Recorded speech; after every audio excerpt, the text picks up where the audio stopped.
Keith Richards back. My dad says international scene says author who stands between two worlds. So what's really most of the Wow, thank you for that introduction. That was short, sweet, but man, thank you. It was like, oh man, I gotta check this out here.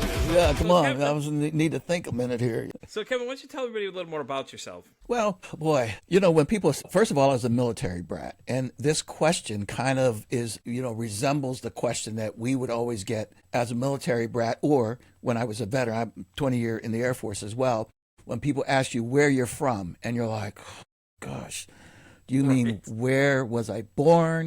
Where was I last stationed? Where am I going? I mean, it's just never an easy answer.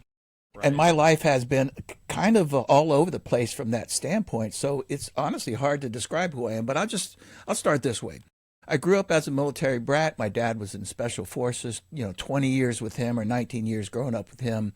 My mother died when I was 16, and after her death, that changed the world for me in a lot of different ways. I graduated from high school, barely moved to the Nashville area when I was 18, and 17, 18, tried to make it in the music industry as a singer-songwriter, performer, and that's what I grew up just wishing to be that all my life. And I get here to the Nashville area, and it took me, 24 or 48 hours to figure out I wasn't even, not only in the ballpark, I wasn't even in the parking lot, And so I was like, okay. I'm not even the snack vendor out there, yeah. Yeah, I'm not even like the dude pointing to go where to park, I just realized I didn't have the skills necessary. At the time, I didn't think so in any event. So I wandered for a bit, became homeless for a bit. Then I joined the Air Force, kind of went to what I knew best, joined the Air Force, and that was a big pivotal moment in my life. I ended up doing a couple of careers in the Air Force. One was probably the most significant one was human relations education, where I basically, advised commanders about people problems and then tried to help them solve problems so that their people could be ready to fight and win wars. And then I spent a few years in the Defense Intelligence Agency, and also, believe it or not, and this one comes out of nowhere, but I was also an entertainer inside of the Air Force, where we traveled entertaining the troops, kind of like a USO style show, a little bit more than that. But yeah. It was similar to that, but probably actually more like a Disney show without the characters, with a lot of frontline dancing and a band. It was probably the most important thing that I did in my life relative to the work that I do. So then I did that 20 years, got out in 2000. My wife is also a 10-year veteran. She got out as well from California, moved back here to the Nashville area and started working on my practice as a speaker, coach, and consultant, and all those sorts of things. And so here I am 25 years later, So when did you start your podcast, though? About 3 years ago. Oh, okay, so you're still new to the scene a little bit. Okay. Fairly new to it, yeah. Yeah. At least this podcast. I was doing some other audio-style podcasting a little bit, but just playing around, dabbling. This one is kind of serious. Yeah, that's the same thing I did with mine originally. I had one that I started kind of playing around a bit, getting the idea of how it works, and still had no idea what I was doing. Then I started this one, and I really got into an interesting conversation. When you talk about mental health, you find the topics can go anywhere. Yes, it can. So. And by the way, I love the Pete versus anxiety. What a I mean, that just says it all right there. And you've had some great guests. I've not listened to a lot, but enough to get that you have some really interesting conversations with folks, and I appreciate you doing it. We've had some like oh shit moments and things like that too, So yeah, it's been interesting. I did 200 in the first season, 200 different episodes in the first season of just because I was an overachiever. This season's a little different now. I'm pre-recording a lot of it and stuff like that. Yeah. So like I'm pre-recorded to January 2026. I've guessed all the way out to March. I think it's the last booking actually I just had this morning. Wow. It's just been interesting how many people want to talk about this conversation, but then at the same time, people not like it exactly because they start claiming that things aren't real, and I'm just like, it's like we're not going to go Santa there. Claus, and it's like, we're not going to do that. Yeah. I think, and I believe there's all sorts of different types of people relative to problems in life. There are some that I've come across who've had a lot of problems but can't adequately describe them for a lot of reasons, including their own mental health issues. And then there's others who maybe had a little problem, and over the years they've blown it up where it's not really representing what the real problem was, Okay. you know. And then there's others, I think, like you, and I would consider myself in this vein, and I'm not trying to boast here, but that have really thought deeply about my problems and then put a solution mind to it about, okay, what do I do about all this stuff? You know, and funny thing is, though, that men's mental health was the topic that got me into this subject. Is that, you know, I start realizing that I'm in the second highest most group that would be likely to kill themselves. You know, and that just sent a shockwave to me, because it's like, okay, so if the statistic is so high, why don't we talk about it more? And then when I looked it up, you know, you see all these great therapist podcasts and things. It's like, okay, cool. You know, that's awesome. But we're the people just having regular day conversations, you know, and that's the great thing about me, is that I'm just an average person. I love it. That's pushing for mental health awareness, you know, and it turned into a huge following. Like I'm shocked I'm still booked out as far as I am. I have like 5 or 6 interviews I do on like week.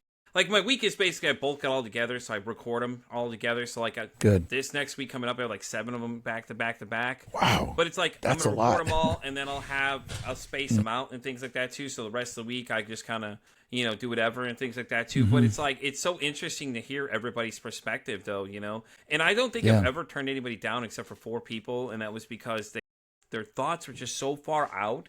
It's like, yeah, I don't think so. You know, there's a point where, you know, they just get beyond what you're maybe capable of or choosing to talk about. Yeah, exactly. You know, you know, you got to look out for your audience a little bit.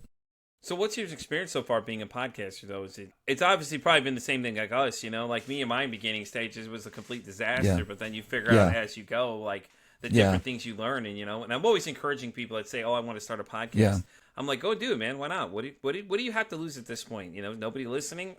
You know, nobody listens in the first year anyways. It don't matter. Well, one of the things I figured out is what you've already figured out as well, and that is that, I inform people up front, hey, this is just a conversation. I'm going to be having a dialogue. I will listen most of the time, but again, create a dialogue as opposed to, you know, I remember one of the first podcasts that I was on. It was some guy out in Denver somewhere, or Colorado Springs or something. And he treated it almost like an interrogation. And and I have to tell you, he stumped me. He kept trying to drill home this point. So give me one, you know, this, that, and the other. And I was like, dude, you know, that's oversimplifying it. And it was really not a very good experience.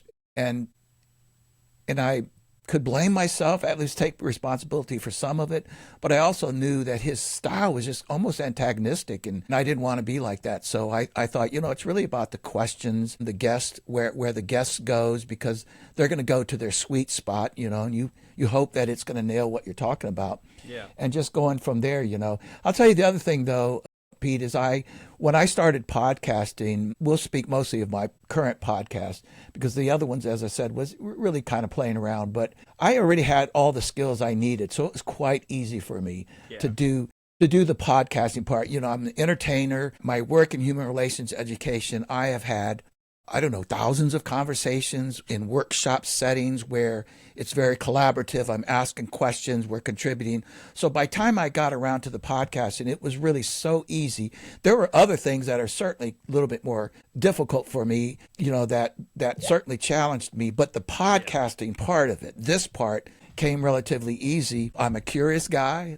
You know, I love asking questions and I love dialogue. And so it all just kind of fit, you know, but the reality smacks you in the face when you have to do the editing and the promotion and all that other kind of stuff. Yeah, no, I hear you there. My big thing with that was in the beginning was just like you had to learn the process of all that. And it's like programs like Riverside, which I'm using now, are so much easier to do a lot of I've heard that. Yeah. I love it a lot, though, you know, but in my experience myself, it's like, you know, I do a lot of interviews. So, like, I talk to a lot of people on a regular basis. So it's like, you know, then, you know, the conversations never get easier. And, you know, people are like, oh, I'm scared to do. I'm like, if you're recording your own, okay, I don't see what you're scared of. But when you're talking to other people, okay, I can see that then. Because you don't know how the conversation's going to go. If you don't have a good guest, it's ugly. It could get ugly. It's a rough ride sometimes. You know? And you've been there. You know exactly what I'm talking about. Sometimes it's just it's hard. And it's just, man, I tell you. Yeah. Well, I've kind of set up a criteria, and that's helped me out quite a bit to what I'm looking for in a guest. And I don't like doing this, but like you, I haven't turned down a lot of people, but I've developed a little bit more, kahunas to tell people, hey, I just don't think this is going to work for one reason or the other. I won't say that I'm always pointed about why it doesn't work because, I'm not in the business of trying to offend them, but just say it and be done with it and move on because, to your point, if I perceive somebody's just like a ranter, just wants to rant, I'm just not interested in that. Or the salesman pitch, they want to come out and try and sell something to you. Yeah, we had me and a couple of friends that have podcasts as well. We're talking about one person in particular was like that, and it was just like, it's like people don't realize we all just talk all of us hosts talk about these kind of things. Like we'll talk about what kind of guests they are. If we don't think you're good, we're gonna tell somebody.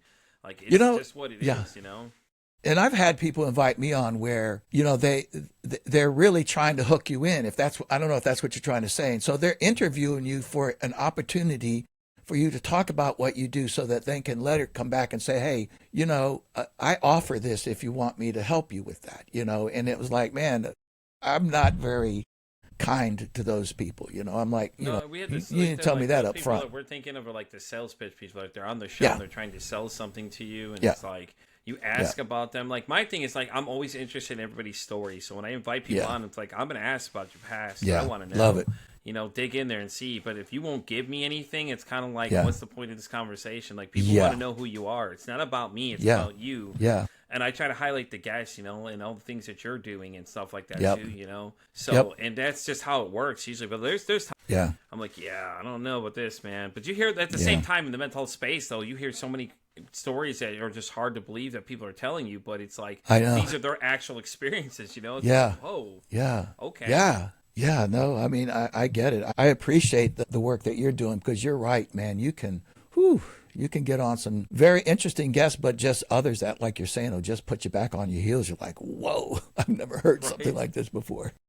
Yeah, we've had a lot of moments like that too when it's happened and things like that too. So So what's your podcast about though? I mean, I've heard some. I saw like somebody pitched you to me and said, "Hey, listen, what do you think about Kevin?" I was like, all right, let me go check out some of his stuff. I was like, instantly, the minute I heard you talking, I'm like, that's it. Kevin and I are going to have a good time. That's it. All right, good time. I love that. It's just I that appreciate vibe you give off. It's just that vibe you give off when you can see when you're talking to people, you're so engaged with what they're doing and things like that too. So, like what is the podcast about though? I mean, I know you've done coaching and all the other great stuff. Yeah. So. Yeah. It's all about personal, professional growth, sometimes spiritual growth, and so I'm primarily looking for guests, experts, interesting people. And by the way, sometimes it's just interesting people. Like, for instance, I had a guest a few episodes ago, Alex Hyde White, and they reached out to me. Kind of surprised me. He's an actor. He was in the original Fantastic Four and then did a cameo in the last one. It didn't really, and he had been on just a ton of, daytime TV and sitcoms and such like Murder, She Wrote and all these other sorts.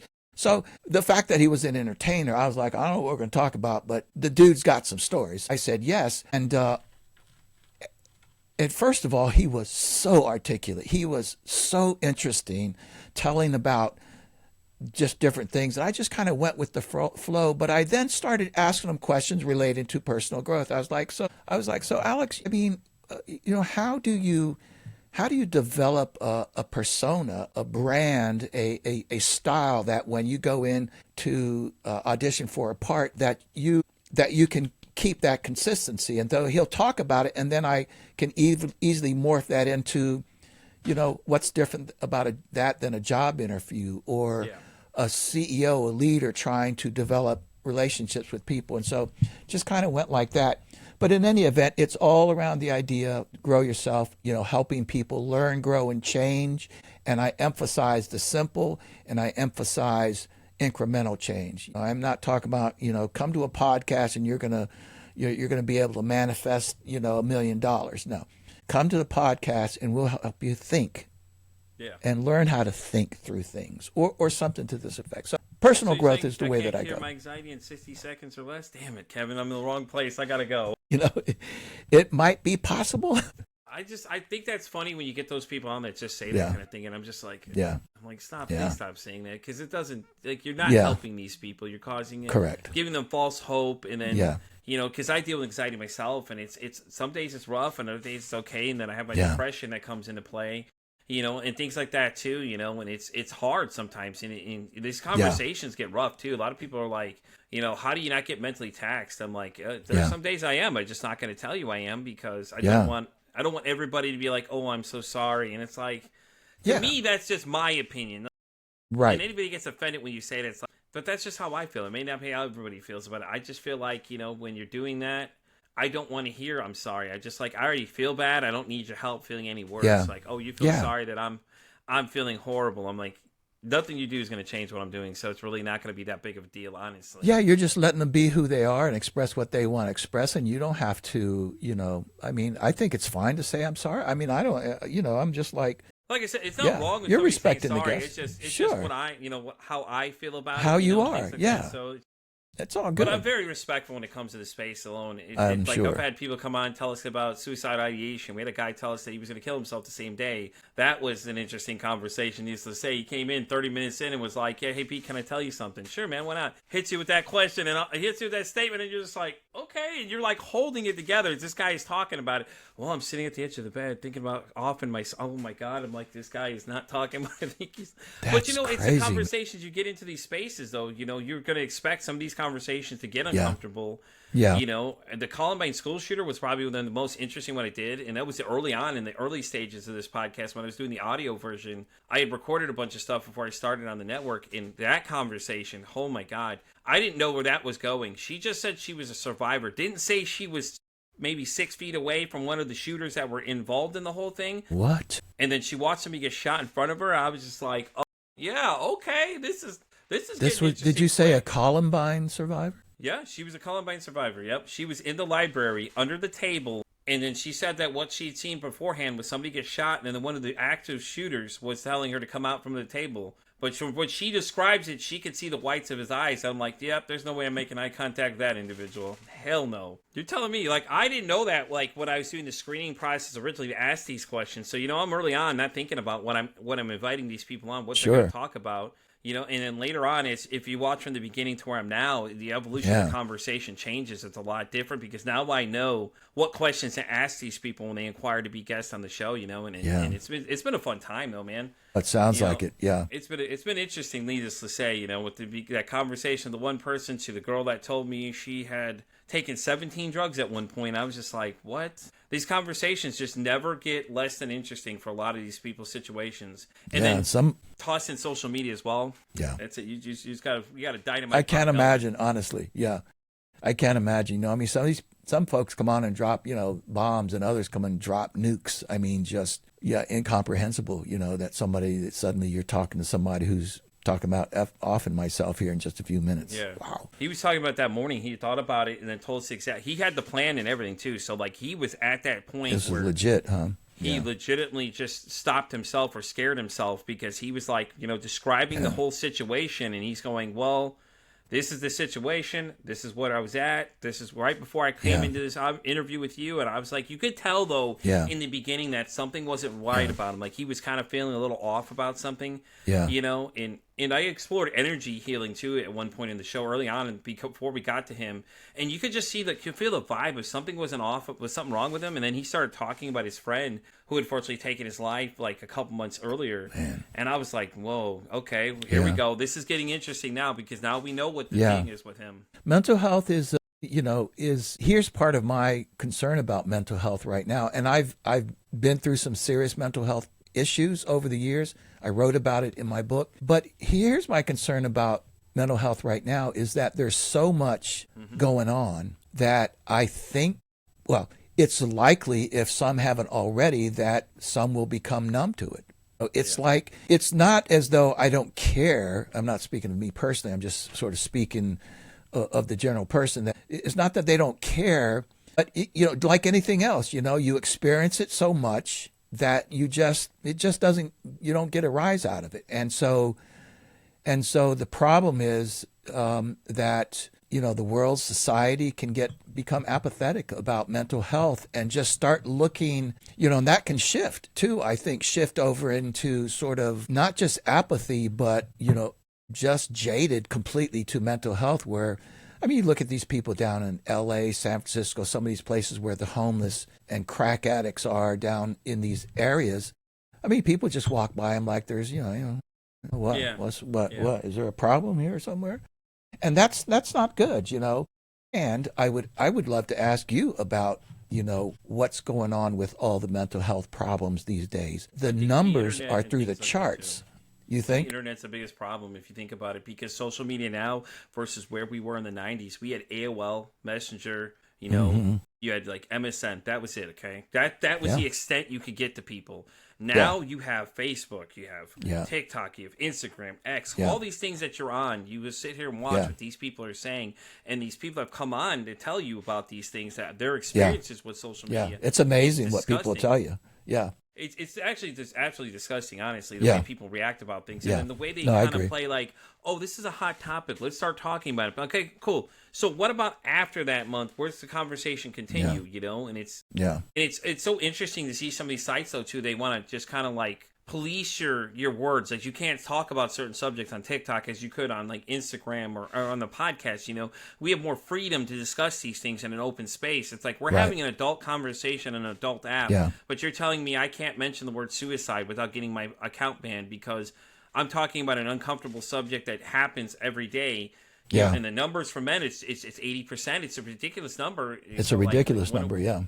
Like, when are we going to start talking about this more? And that was the whole point in the beginning of this, that's what jarred me to like, you know what? I wonder why we're not talking about this enough. But you see all the great doctor podcasts and it's like, okay, but nobody wants to talk to a doctor, with all due respect to these people and their respective fields and things like that too. Some people just want to have a casual conversation. And I feel like in the casual conversation space, though, you have more engagements. Don't get me wrong. Some people are meant for, more informational, like questioning. Okay, cool. But, it's more like I remember the days of like Don King, Don King get on the radio and just start talking, and he's just talking to his guests about things, Those are the more meaningful ones to me, because it was like, it was just a fluid conversation. It wasn't like they had to be on the spot. Right. Like, I could sit here and ask you 20,000 questions, Kevin, and you'd be like, you could answer them, but it's not going to really be an interesting thing, because that's not how it works. Well, and as you well know, people listening, and I've learned this as a speaker, particularly if I'm doing a keynote where I'm doing most of the speaking. I mean, I'm often engaging with audience, even in a keynote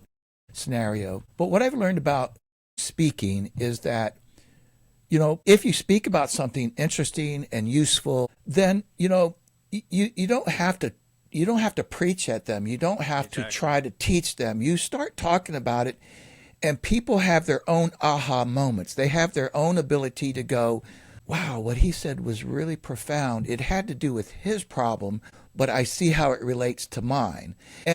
And whereas, doctors and, and preachers and people who tend to talk at people, it's kind of like spewing stats. Nobody, it doesn't resonate with people. They want to hear your scenario, maybe how you thought through it, and then maybe some solutions, and they go, wow, maybe I should try that. But people are more capable than, once you get into a position where you're a speaker or a thought leader, if you want to say that, or whatever the case might be, but your ego gets too big, like you think you've got all the answers, that therein lies a problem right there, as far as I'm concerned. Yeah, no, I agree. I think that, it gets very interesting when it comes to those kind of things, because people just like, I just like I said, I don't like social media that much. I deal with it because I have to. It's a way to promote the podcast and things like that too. But the real thing I love about this is that the people that email me. I get emails from people all the time. Like, hey, listen, I listened to this episode. That's how we got connected. Was that your assistant at the time was like, hey, listen, what do you think about Kevin? And to give me a rundown. Oh, here's Kevin's one page. Okay, cool. Let me go listen to how his conversations flow. Because to me, that's what it is. If I feel like I can't have a conversation with somebody, then this just isn't going to work out. Because I'm a conversation guy. I like talking to people. And then when I'm not on here, I'm just kind of keeping to myself kind of thing, and a lot of people listen to the show, and a lot of people I know listen to the show, come up to me all the time and say, oh, I'm so happy for what you're doing. All I'm doing is pushing the conversation out there that somebody wants to have, or somebody's afraid to talk about, because a lot of times we realize that we all are alike, though, if you think about it. A lot of people go through the same things. We may not have the same exact issue or same exact scenario, but something there relates with a lot of people, and you tend to find out that, and we've had some, like I said, we push the envelope in the conversation. I've talked about everything. I talk about holistic space and all that stuff because I find it all very interesting because I'm just like you, I'm very curious. I want to know things like what can I learn today? Every time I go into conversations, a lot of these experts that come in, I want to learn something new I could take away and use later on, for other people, like I've had the Help Hub.co creator, Lisa Sugarman, on the show, and now I use that as a resource. Like, hey, have you checked this out? There's these things. And all these other people that you meet are just, I don't think of them as guests. I think of them as new people that I can touch on if I need something. Like, hey, listen, I have this scenario, falls in your category. Can you give me some advice? And it's great to tap in to ask these guys about it, and a lot of them, I don't think I've had anybody ever tell me no. Like, anytime I've reached out to one of them, I did have a situation where I needed to use one before. It was a young lady had a situation come up. Her mom had worked with me and came up to me and told me about the situation. And I love it how she starts it. She goes, Pete, I want to ask you something. This is your realm of conversation. Okay, so it's mental health already. We already know that's the conversation we're getting into now.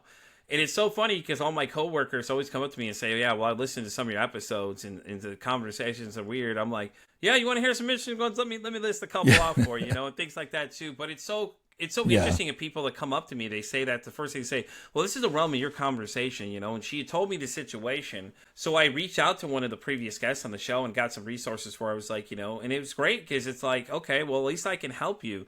And a lot of it comes from what my childhood was. And I found out that when I interviewed a man named Tim Blake. He's been a psychiatrist for, God, what do you say, like 43 years now or something? Oh, my. Tim and I were talking, and he pinpointed within 20 minutes of a conversation what exactly was my root of my cause, of why I have this need to want to make everybody feel accepted. And I was just like, that's crazy. And he was like, yeah, I've been doing this long enough. I could tell you a lot of stuff that you may not realize right off the bat in this conversation. And he didn't do it arrogantly. He was just like, hey, listen. Right. Let me ask you. Right. Yeah. Well, he's been down, he's been in the fight. And there's a big distinction between those who have collected some knowledge or have read a lot, which I'm not suggesting that they don't have something to offer. But for instance, in my world, in personal growth, professional growth, workplace dynamics, those sorts of things, you can have people coming from a lot of different angles. But the angle I come from was spending this much time in the military advising military leaders about people problems. So I'm literally on the ground trying to solve these problems, interviewing people, having talks, having discussions, doing workshops, doing assessments of organizations. I mean, just deep into it. And so I don't have this checklist of the things that I need to know. It just is there now. Yeah. Sometimes I might even go, where did I learn that? But again, so when you're and when you're practicing these things, you do bring a different perspective. Maybe, I don't know about a better one, but to your point, this doctor that's able to quickly identify those things, well, he's been in the fight. He knows what he's seeing. Yeah, definitely. And it's always interesting. And I'll be honest, I don't really prepare for a lot of these interviews. I usually just go straight off the hop because I'm like, I can prepare. I can notes. I look at some notes. I'll put some general notes down, just what I need to know, anything I need to know, kind of thing like that. And if I feel like the people are, the people I'm picking for the show, I'll reach out to a lot of people. So when I do it, though, I don't really prepare a lot of times. I'll get a little bit of their interesting story, but I think it's better coming from them to tell their own story. Like, I could tell your story, but it's better when it comes from you because it won't have the same emotion as it because it's your story you're telling, 100%. And things like that, too. And I've done a bunch of different podcast guest spots myself where people start asking questions about me. I think one of them is actually a good friend of mine. She does another podcast, but me and her were talking. And at the end of her interview, she's like, well, you didn't talk much about yourself. Yeah, because it wasn't about me. It was about you. So then I was like, you know what? I'm going to start doing these guest spots. So then when I went and started doing more of them, it was more, I started learning more things as I go. It's interesting to see how people do other shows. And, when people get into our space, the mental health space, a lot of people don't last, though. I realized, too, that a lot of them are like, it's a tough conversation to have. I'm like, yeah, it is. It's rough. There's some days it's just horrible, but I have my own thing I deal with, like my depression. Some days my depression's so bad that I'll get on here, do the show, and no one will have any idea that I'm struggling, and then I get off and I just kind of keep to myself, But this is the highlight of my day. Like, I love getting on here talking to people about this, and it's always interesting. And the number of people I've had on here has been great. Yeah. The point that you're bringing up is so important, and I remember, Dr. Stephen Covey, the late, great Stephen Covey, he used to say, that everyone has, two lives, if you will, or even two personalities, however you'd want to put that. He said, everyone has a public life and a personal life. And those two distinctions, are very, very important, because to your point, I can be talking with you, you're laughing, we're having a good time, you seem just fine, and then turn it off and you go back into the state of depression that you live in privately. Yeah. And I think so I think that's very important that we all keep this in mind as we deal with people wherever. It's the old notion, you never know what kind of shit people are under, if you will. But I think also, it just when you can, you're having these conversations and you're opening these ideas up and letting people listen in and maybe find ways to help themselves. And I think that's what's most important about what you're doing here.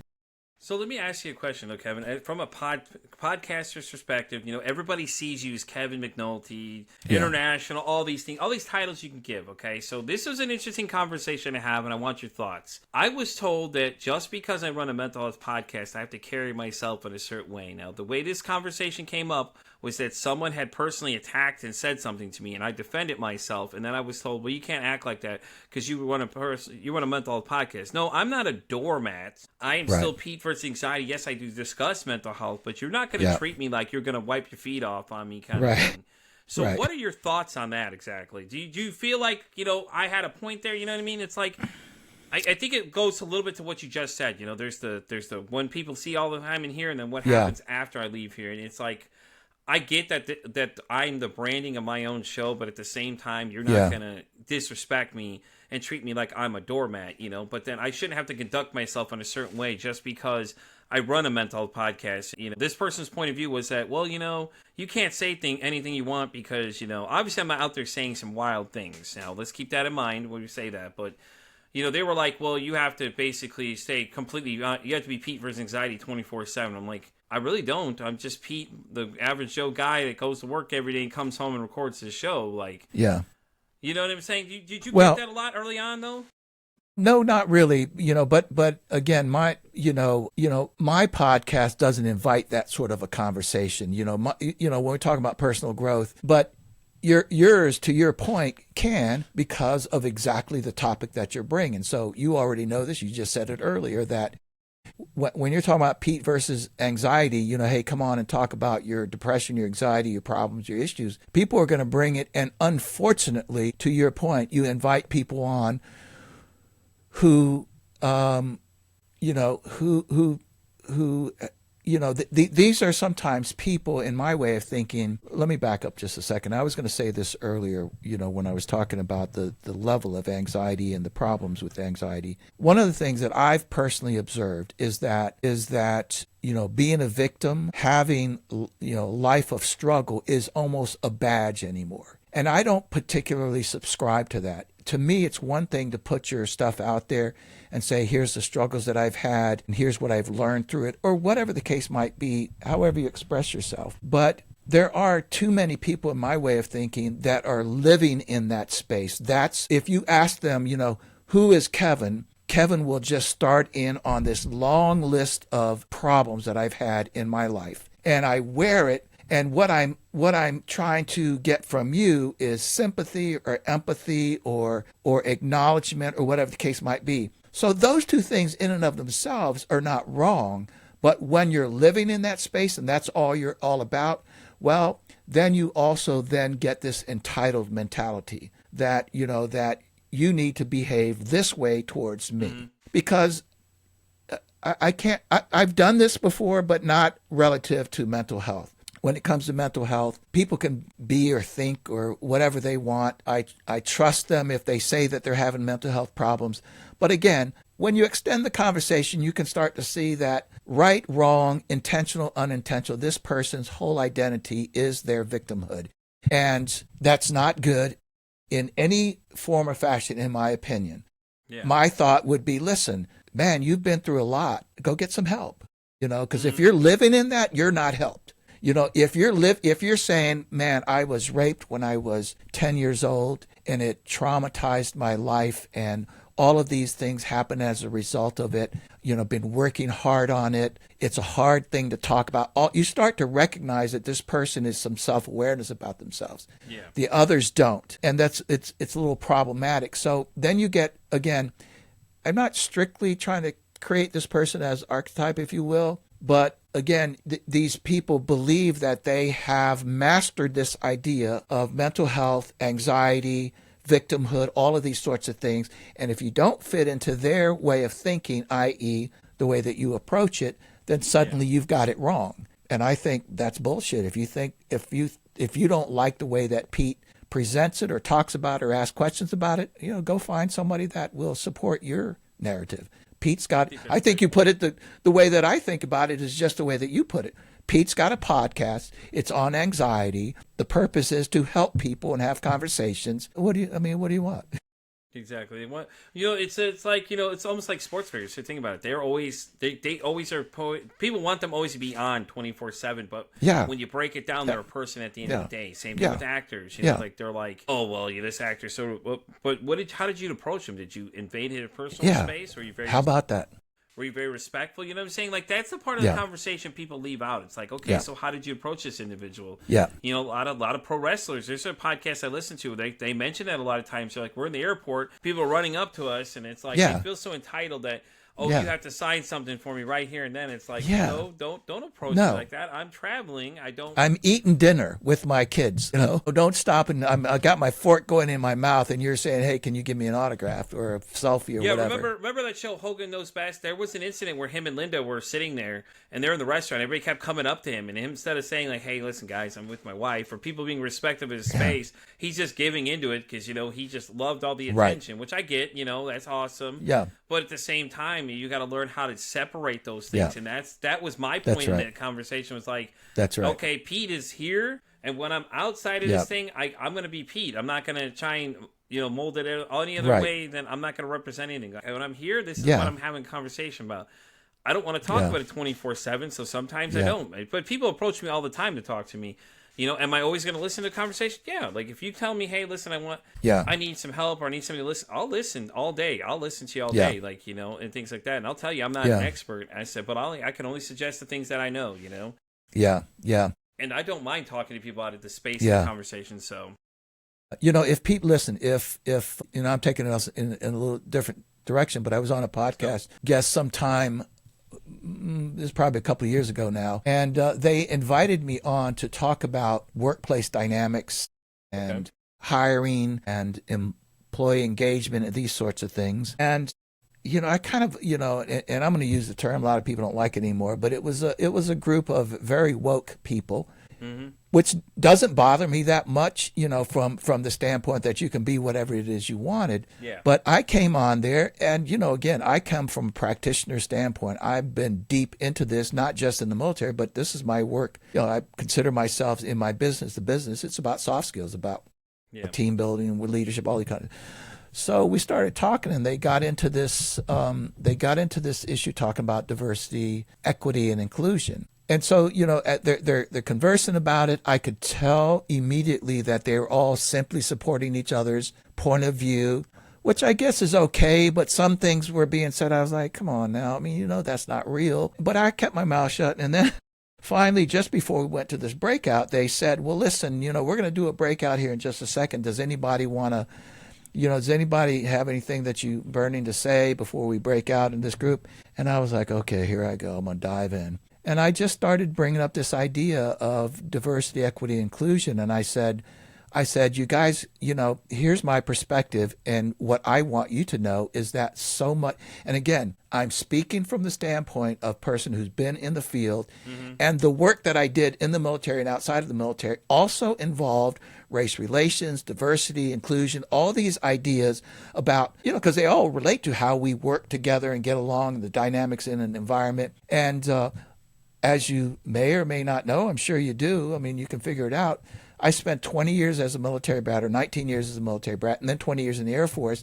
I've lived diversity, and the military is one of the most diverse and absolutely the most inclusive environment that you can possibly be in. So the work that I did was deep into this thing. So as I'm talking to them about this, I was like, listen, let me just say about what you all were talking about, this whole idea of equity and some of these new notions about white privilege and whatever it is you're discussing here. I'm not going to say there's not a shred of truth in some of those things, but some of those things have been gone for decades, and you're still talking about it as though it's happening today. And what has happened, though, is in the aftermath of Black Lives Matter, and then a couple of books that were written, people set us back 20 years. And this is what I was telling them. I was like, because these are all HR people, I was saying, here's what I think you need to know about it, is that you are being gaslighted in a way that you don't really even realize it. Because of your perspective about these things,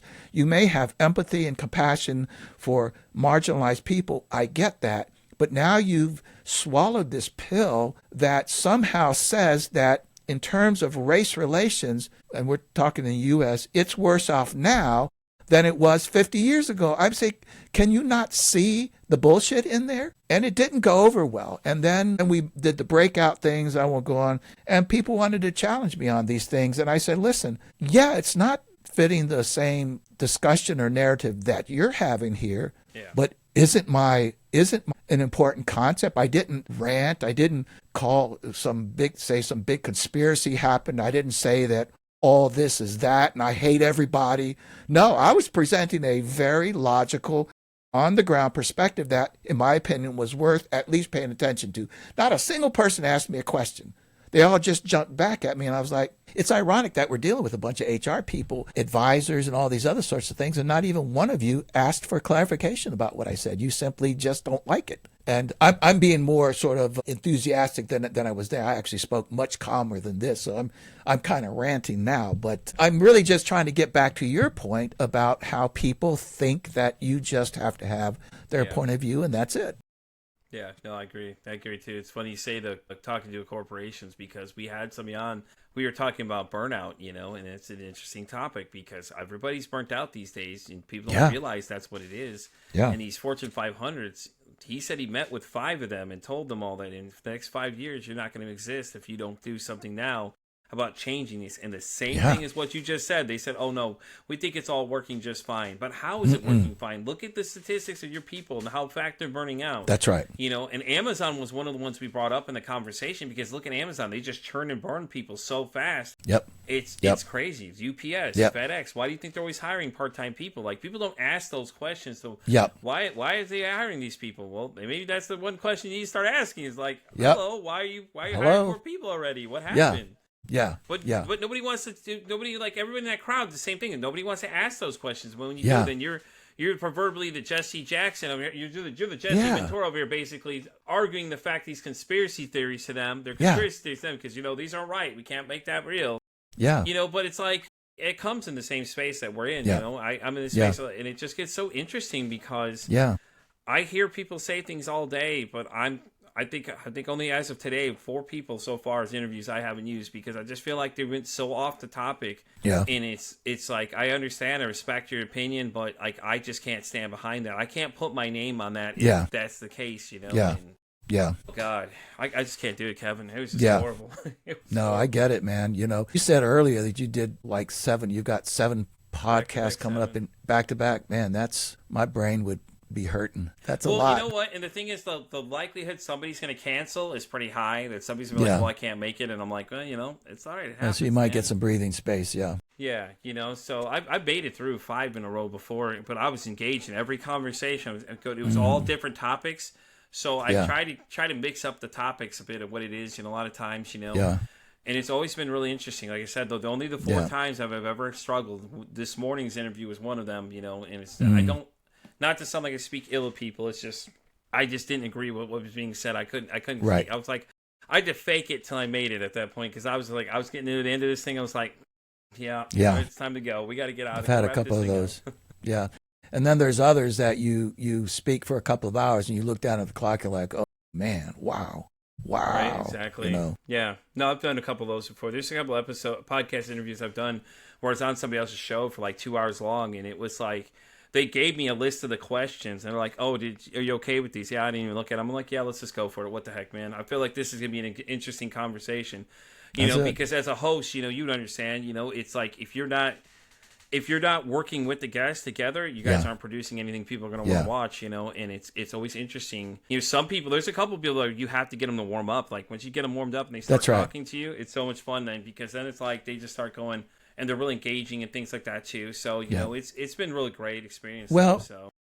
You're doing exactly what I do as well. The first question out of my mouth with every guest is, who is Pete? Mm-hmm. Tell me who is Pete. Tell me a little bit about your background. And that is the warm up, and I don't tell them this. I just ask them. And then once they get the juices flowing and the mouth is moving, then it all happens fairly easy after that. Yeah. But if you start off with this this crazy question, this hard question, the rest of the interview is going to probably go like that, so just just be loose, let it be loose, Yeah, definitely. No, I agree, because I always want to highlight the fact of why they're there, because what they're doing and what their respective space are, like they've done wonders with psychedelics, and I've had a few people on. One of them, he was just mind-blowingly just is that right? Stuff front and back. It was just amazing to see what he's doing. And like he took the time, and things like that too. But it's always that first question is always the important one, like you said, though, because that leads you into where to go, and you just kind of play off each other's words, things like that. Beautiful. Too. Yeah. So it's been a good time though. I mean, I've had a lot of top podcasters in their respective categories come on. I can imagine. So I actually had one of my top 5 guests come on that wanted. Her name was Dr. Jen Bellinger. She came on, and I was just I'm not gonna lie, I was fangirling the whole time, man. But it was so cool to have her sitting right there next to me, talking to me. I'm like, this woman's talking directly to me. She's not talking to a YouTube video. She's here talking to me, engaging with me. She, everything like that. She was really cool, though. And I don't think I've ever had a really bad conversation, except for one. I think it was just like she wasn't made for a conversational podcast. She was more of a, ask the questions kind of person. Real sweet lady. Loved that. But other than that, it was just like, you could just tell I was struggling to get through the conversation. And then you run into those people where it's like, hey, tell me about yourself. And then it's like, you get everything but the answer. It's like, okay, well, Yeah. Okay. Yeah, that's probably, that's, I quite frankly, I can do that a little bit myself. I can go all the way around the world before I finally get to my point. But, hopefully I tie it up pretty well, Oh, no, it's just the way I am. Time. My mind thinks in all different directions, sort of. Right. So, Kev, we're at the great part of the conversation. I'm sure you already watched it, so you already know what question is coming down first, okay? So, if your mental health had a song, what would that song be? And now, remember when I tell people this, you have no wrong answers. You can break it up however you like. So, let's hear it. What do you think it would be? If my mental health had a song, what would it be? My gosh. It's a great question. I'm telling you, everybody loves this question. I borrowed this from a friend of mine. She has a podcast called "The Shit That Goes On in Her Heads." Yeah. And she asked me the same question we interviewed, and I've stole it ever since. I was like, actually, that's a real great question. Let me ask people that because I'm curious. Yeah. Boy, there are so many. This is gonna be interesting, by the way, too, because Kevin, remember, he said he had a music background, so we're interested to hear what his thoughts are. Yeah. I guess I'm gonna say. There's so many different directions I could go with this, but I'm gonna say "Fire and Rain" by James Taylor. The other one that I was thinking about is, believe it or not, is one that maybe nobody's heard of because it's from back in it's actually a soul R&B song from back in the 80s called "Joy and Pain." No, I don't think I've heard. Some folks who listen to maybe some soul R&B in the 80s would recognize it. The reason why I say "Joy and Pain" or "Fire and Rain" is this: I have absolutely experienced depression and anxiety. I've got, again, I'm not trying to wear a badge about this, but I've got a long history of it, which, and so one of the things that I've learned about it, and it's not that I'm inviting it to happen, but a couple of things. One, it is in the pain. It is in the pain that you learn things, that you grow, that you become better. And, the difficulty, though, is let's just say, sitting with the pain, being in the pain and being thoughtful at the same time. And it's not easy, especially when it comes to depression and anxiety, because your mind can take you in places that you just don't want to be. Yeah. But the problem is that I've always believed that these things, they're happening for a reason. You're feeling them for a reason. And so if you begin to explore this, then you start to reveal not just some of the things that are maybe causing depression, because, by the way, I think there's research that supports this, that, some depression and anxiety, it's inherent. It's just part of your DNA, and you won't necessarily get rid of all of it. There are medications that you can take, and I support that, but there's other ways. People are using psychedelics and different forms of therapy. I think for very serious forms of anxiety and depression, therapy is very important. But I've lost a little bit of faith in people in too many people that are in that realm of therapy where they just stretch it out. They're not really helping you. They're just seeing you every week or every 2 weeks. And there are a lot of good ones out there, and I don't want to diminish them, but there's a lot of players out there too, bad actors in that sense. So the point is that, so in any event, to recognize that, when you're in these difficult parts, again, sort of the joy and pain, it's when you start applying the contrast of what real deep pain is like and what joy is like, you start to be able to get a grasp on this understanding that you don't understand joy if you don't understand pain. Exactly. It's the yin and the yang. It's the way that I believe God created us, that how can you call something joy unless it's contrasted against something else? Yeah. So again, I'm not suggesting that you go into pain, but I will say that too many people just want joy in their life, and that's okay. But, but when the pain comes around, all they try to do is escape it. They don't try to understand it. They don't try to learn from it. So I just think that's, and I was thinking about Fire and Rain too. I had a thought about that when I first thought about it. Of course, that was about depression and some other sorts of things that James Taylor experienced. But so I think I'm going to stick with joy and pain. To understand, you have to recognize that life presents both of those things, and you have to be able to live them both appropriately. Yeah, to touch on your point about the therapist thing, I tell people all the time the same thing, is that if you feel like you're not getting anywhere, to go find somebody else. They already know, they understand how this game works. If it ain't working out, because a lot of people are like, well, I don't want to hurt their feelings. You're not hurting their feelings, trust me. They know how exactly how this game works. I can't stress it enough. I tell people that too when they talk about, I'm going to go to therapy. Okay, so if you go, I said, do me a huge favor. Don't stick with somebody you feel it isn't working to your benefit at the end of the day, because you have to advocate for yourself. If you don't do it now, when are you going to do it? Don't sit there and just let somebody take your money and not help you do anything. That is such good advice. I just think people just they're too scared to say something, and it's like, no, you need to advocate for your own health, because if not, these guys are going to just start prescribing whatever they want to give to you. And if you're not questioning what they're giving you, you're not going to know what's going in. And if you watch these commercials, a lot of those side effects, man, are, whoo, man.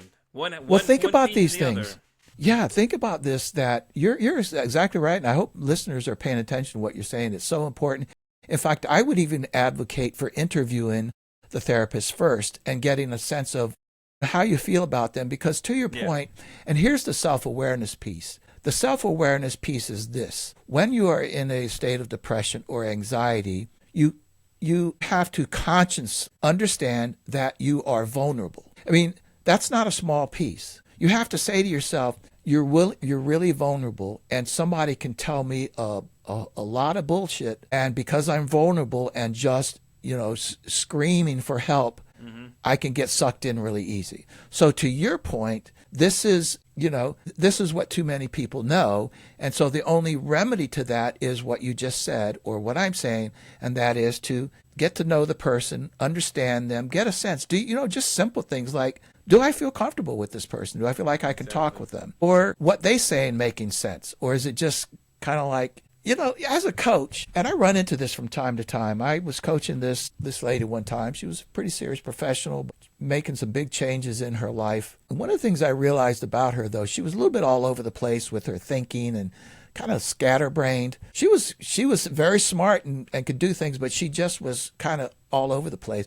She was at a very vulnerable place as well. And so when I started coaching her, I noticed after maybe just a couple of months, we'd have a session every 2 weeks, that we would have a session. She would be incredibly psyched up and motivated to do something. We'd come back 2 weeks later and she hadn't done anything. This was a pattern she kept carrying out. And what I realized was happening was that I was motivating her, I was inspiring her, I was psyching her up, But her problem wasn't that. Her problem was that she would then leave the coaching conversation, a couple of days would go by, and then she realized that there was work to do here. Yeah. And then would either be confused about the work or would just let it fizzle out. And so at one particular coaching session, I confronted her about it. I mean, obviously in a polite and professional way. I'll just call her Josie. I was like, Josie, here's what I'm noticing. And listen, I'm going to tell you at this point in time, if you just want to have conversations every 2 weeks, okay, I hear you there. But if you're trying to make some changes, you're wasting your money with me. You haven't accomplished anything in 2 months. And it's not because of the coaching, and it's not because of your incapability. It's simply that you're not doing the work. So let's talk about what's happening here with this pattern. And it was again, I spoke with her and I knew her fairly well. And so it wasn't a difficult conversation, but and this was by phone, but I could hear her drop her head like, yeah, you're right. And I said, well, let's talk about that part, because maybe once you figure out how to take action, maybe you don't need the coaching, and this resonated with her. So we talked about her. Why don't you take action on things? One of them was that she just got too enthusiastic by hearing what I was telling her. And so we said, okay, so let's do this. If we're going to keep the coaching, the one thing that I would encourage you to do is regulate your emotions. Don't come here and get all excited and be ready to take on the world, hang up the phone, do nothing, let 2 days go by, and you're like, oh man, what did he say? And what do I do now? What's my first step? No, don't do that. Regulate it. And then the other thing is that, which I always try to do, but I said, let's get more stuck on, rather than the conversation, on the takeaways. Here's one thing you're going to do between now and 2 weeks. And if you don't do that, then we can't have the conversation. Yeah. And everything changed. So she started taking small steps, but I don't know where I was going with that.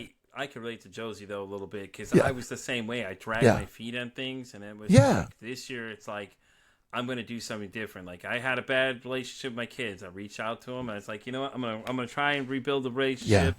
It's going to be a rough ride. And, they were messaging me the other day, which I was excited about, because I hadn't heard from them in a while. Things like that, too. This show, in the beginning, my ex was trying to tell me, oh, you shouldn't wait. No, because something kept calling me to do it. I'm like, I'm going to follow through with this thing. I said, I'm going to do it. I'm going to follow through. I'm going to do it, and I procrastinate sometimes, and now it's just like, I have to give myself a pep talk and be like, hey, listen, man, just go do it. Like, just go and get it done. So it's already done. Like, it was simple things like doing the dishes. Like, I get up and do the dishes because I knew it made a difference to her. And to me, it was like, okay, now I'm achieving these things. I'm doing them. It's like Josie. That's right. Oh, I'm going to do it. And then I was like, no, I don't want to do it. No. But then I was like telling myself, like, no, man, go get it done. You already said you're going to do it. And that was the biggest problem I had, was following through on things. Yeah. So, now it gets easier for me to do, though. Yeah, but again, you're showing a great sense of self-awareness and understanding about what it is, maybe your pattern was and what you need to do to change. And this is very, very important, because like for me, when, especially if it comes in the form of like instructions, or if I'm a creative mind, I'm very visionary. I can think. I like to think of I'm the idea guy. Man, I can come up with ideas and solid ideas. But what I don't do well is put those ideas into a strategy. Right. So who do I call? I call my wife. She has more of that mentality. And so when her and I talk, and we've been working together for so long now, that she understands the role that she plays, and I understand my role. She understands when I say, hey, can you help me think through something? She knows what I'm saying. I've got this thought, this idea, and I think it should be this. Help me think through it. And she'll start putting some benchmarks or some milestones in place, and I'll say, okay, I'll get that. Or she knows when I say this. It's too complicated. I break it down a little bit. We need to break it down in simpler steps. And we'll break it down in simpler steps.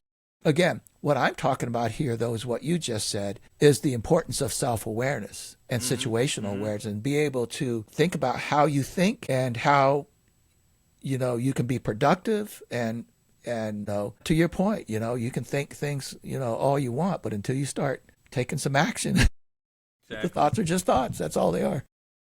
Right, before we start wrapping up, Kevin, which I don't want to, I'm enjoying this conversation so much, but we have to. It's my pleasure. Let me ask you the question that I ask everybody. If you could break the stigma about mental health now, like anything you see that just like drives you crazy or anything in your coaching experience, you know that it's just a constant problem you see, what would you say that would be? Well, there's probably a couple different things. The first thing that I would suggest is, first of all, that, mental health versus poor mental health versus good mental health is not a dichotomy. It's not either you're crazy or you're not.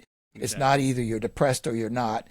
It's a continuum, and it's kind of like autism. You're on a spectrum, and you deal with the spectrum accordingly. And so, in my way of thinking, if you tell somebody you're having mental health problems, they have this immediate belief or understanding of what's happening. And by the way, people do that to themselves as well. They pinhole themselves into a certain place and then figure they have to get out of it. And so they go by, okay, when I no longer feel any mental health problems, then I'm in good shape. And I don't think life works that way. There are some people who just have the mentality that they will likely never struggle with any serious mental health problems. And then there's others who are always going to struggle with mental health problems. And so you deal with it and regulate it from that standpoint.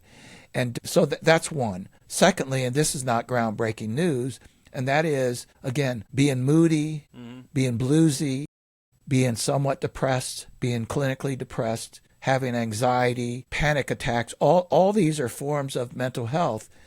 But the fact that you're anxious about something or that you're really depressed or bluesy about something does not mean it's wrong or does not mean that there's a cure that needs to take place. It's sometimes you have to just work something out in your head. Like your body, if you start feeling pain in your knee, and it's getting worse, I don't know too many people that won't try to do something about it, go to the doctor and have it x-rayed, and they go, oh, you got a blown this, that, and the other. Well, what do we need to do to fix it? Well, here's the scenario. It's not a whole lot different in the mental health field, although it's just harder to diagnose. It's harder to get your head around. But the point that I'm trying to make is that, your mind, your emotions, your psyche, however you want to say, your soul might be trying to tell you something. And therefore you need to pay attention to it, not overreact. Sometimes you can go talk to a friend about it and work it out. And sometimes you may have to go to a more serious therapist and work it out. Sometimes, you might get on some meds for a period of time. I mean, there's just so many different ways, but I just encourage people not to believe that just because you're depressed or anxious that you suddenly have a very serious problem. And you know this as well as I do. Sometimes just talking it out, man, will take care of it. I mean, sometimes it can be that simple, you see. I don't know if, that's just two perspectives on what I think about mental health. Right. I think it's all great points, though. I mean, I think before we close out, though, I think the biggest problem I have with diagnosis is if people that take it and run with it go, well, now I'm depressed. I can't do it. You got it. Stop doing that.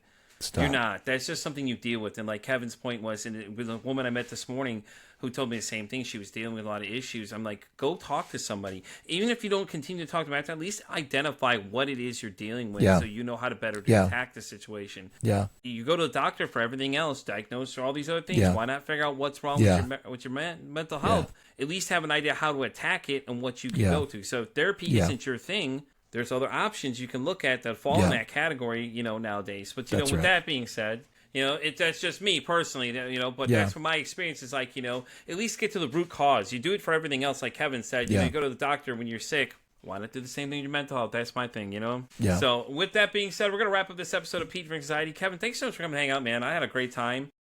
Did you want to let everybody know where everybody can find you? What social media sites? Anything you prefer to? Well, I appreciate it. I'm on, primarily LinkedIn, Facebook, and Instagram. Just look at Kevin Mcnulty or Kevin Mcnulty Speaks, and you'll find me. My website is humadine.com. That's more business to business.